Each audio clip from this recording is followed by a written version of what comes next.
नमस्कार, आप सभी का वेलकम है क्विक स्टडी जियो चैनल पर। आज का जो टॉपिक मैं समझा रहा हूँ वो है पॉजिटिविज्म। ठीक है, POSSITIVISM।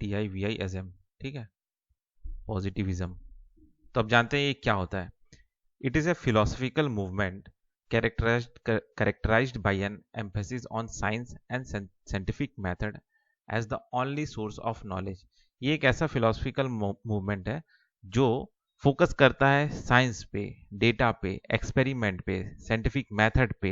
ठीक है, और उन्हीं को ही अपना एक ओनली सोर्स ऑफ नॉलेज मानता है। ऐसा नहीं कि कोई भी अपने मन से कुछ भी फैक्ट बना के बोल दिया, ठीक है, तो वो उसको मानने लग गए। नहीं, सब डेटा और प्रूफ के साथ में जो मिलता है उसी को ही लोग अपना सोर्स ऑफ नॉलेज मानते हैं। ठीक है, a sharp distinction between the realm of fact and value and a strong hostility toward religion and traditional philosophy. ठीक है, मतलब वही कह रहा है कि डेटा और फैक्ट पे बात करते हैं, और एक तरह से ये जो ट्रेडिशनल फिलोसफी है, जो अपने मन से कुछ भी जो रिलीजियस वो पे बना के बोला जा रहा है, उसको ये एक तरह से उससे ये अलग है। ठीक है, उसको कहीं ना कहीं कमजोर करते हैं ये पॉजिटिविज्म। ठीक, positivism is also called empiricism. Empiricism भी कहते हैं पॉजिटिविज्म को। ठीक है, positivism is a philosophy which is anti idealism. ठीक है, एंटी आइडियलिज्म का मतलब ये होता है कि जो हमारे दिमाग में कुछ भी जो चल रहा है और अपने मन से कुछ भी बना के बोल दिए ना, उसके खिलाफ। ठीक है, वो एंटी आइडियलिज्म होता है ना। ऐसा नहीं, मतलब ये प्रूफ, एंटी आइडियलिज्म मतलब प्रूफ के साथ में हो। आइडियलिज्म मतलब जो दिमाग में कुछ भी जो चल रहा है ना, हाँ, उसके विपरीत हो, कि अपने मन से कुछ भी बना रहे। नहीं, डेटा के बेसिस पे ये लोग बात करते हैं, है ना। Positivists further stress that since we cannot investigate and test moral norms जैसे कि values, belief, attitude, prejudice, customs, tradition, taste, aesthetic, values, etc. we should keep away from normative question। ठीक है, मतलब ये कह रहा है कि ये जो पॉजिटिविस्ट जो होते हैं ना, ये क्या बोलते हैं, जो आपका जो मोरल नॉर्म्स है, नॉर्मेटिव क्वेश्चंस है ना, उनको ये लोग इन्वेस्टिगेट नहीं करते। ठीक है, उनके लिए ये कल्चरल बिलीव, एटीट्यूड, ये सब मायने नहीं रखता, ट्रेडिशन, कस्टम्स, ये सब मायने नहीं रखता, है ना। The essence of positivist philosophy is that ideally speaking science is value free, neutral, impartial and objective. ठीक है, इसका जो ये जो पॉजिटिविस्ट फिलोसफी उसका सार ये है कि ये लोग ना साइंस के बेसिस पे बात करते हैं। ठीक है, ये किसी वैल्यू पे डिपेंड नहीं करते। ठीक है, न्यूट्रल रहते हैं, ऐसे नहीं कि किसी पक्ष को अपने मर्जी से सपोर्ट कर रहे हैं। नहीं, साइंस के बेसिस पे सपोर्ट करेंगे। इम्पार्शियल है, ऑब्जेक्टिव है ना। The followers of positivism regarded metaphysical, ठीक है, which lies outside our sense perception और is independent of them, question are also unscientific. मतलब ये कह रहा है कि ये जो जो भी पॉजिटिविज्म के जो फॉलोअर होते हैं, ठीक है, ये लोग क्या करते हैं, क्वेश्चन पे डिपेंड करते हैं, साइंटिफिक क्वेश्चन पे। ठीक है, कोई अनसाइंटिफिक डेटा या अनसाइंटिफिक चीजों पे ये लोग रिलाई नहीं करते, है ना। मतलब मन में कोई सेंस में परसेप्शन कोई बन गया तो उसको मान लिए, नहीं, उस पे डिपेंड नहीं करते। साइंटिफिक चीजों पे ही लोग फोकस करते हैं, उसी पे ही लोग अपना नॉलेज बता सोर्स ऑफ नॉलेज लेते हैं। ठीक, एग्जाम्पल यहाँ पे ये बताया, जैसे कि why in this area industrialisation, मतलब इस जगह पे, मतलब ऐसी कहीं पे भी, तो जैसे किसी जगह पे इंडस्ट्रियलाइजेशन हो रहा है तो इसी जगह पे इंडस्ट्रियलाइजेशन क्यों हो। ठीक है, तो उस चीज को एक पॉजिटिविस्ट जो होगा वो ऐसा बताएगा, किस बेसिस पे बताएगा कि यहाँ पे इंडस्ट्रियलाइजेशन क्यों हो। तो वो बात करेगा डेटा, साइंटिफिक डेटा के बेसिस पे। ठीक है, जैसे कि हेल्थ, फूड, पॉपुलेशन एक्सेट्रा। ठीक है, तो इस बेसिस पे, इस डेटा के बेसिस पे वो बताएगा कि अच्छा इसी एरिया में इंडस्ट्रियलाइजेशन क्यों हो। और लेकिन अगर जो नॉन पॉजिटिविस्ट होगा वो क्या करेगा, वो अपने मर्जी से ऐसी बोलेगा, मतलब नहीं, हमारे बाप दादा परदादा ऐसी करते थे, ये हमारा ट्रेडिशन है, इस वजह से यहाँ पे ऐसे ही होगा।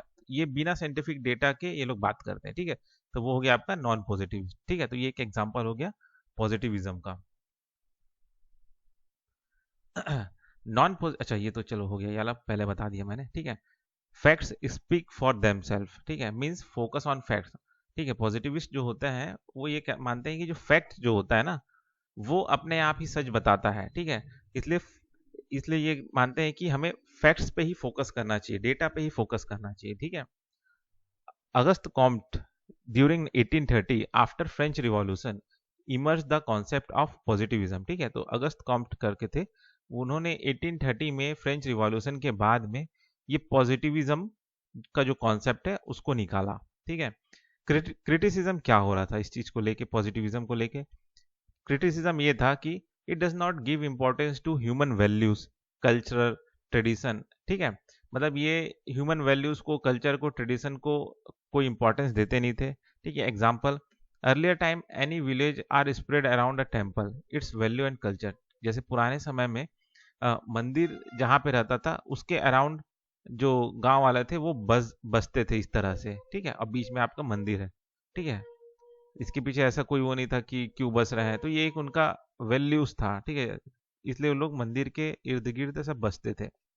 Sometime this values tradition affect the personal feeling of scientist and philosopher. ठीक है, ये कहा जा रहा है कि कई बार ऐसा होता था कि ये जो वैल्यू ट्रेडिशन है ये पर्सनल फीलिंग जो है साइंटिस्ट का और फिलोसफर का उसको भी अफेक्ट करते हैं। मतलब कोई भी साइंटिस्ट या फिलोसफर है वो ऐसा बोले कि मैं बिना वैल्यूज के, मतलब मेरे अंदर कोई भी पर्सनल फीलिंग के बिना मैं कोई काम कर रहा हूं, तो ऐसा नहीं है।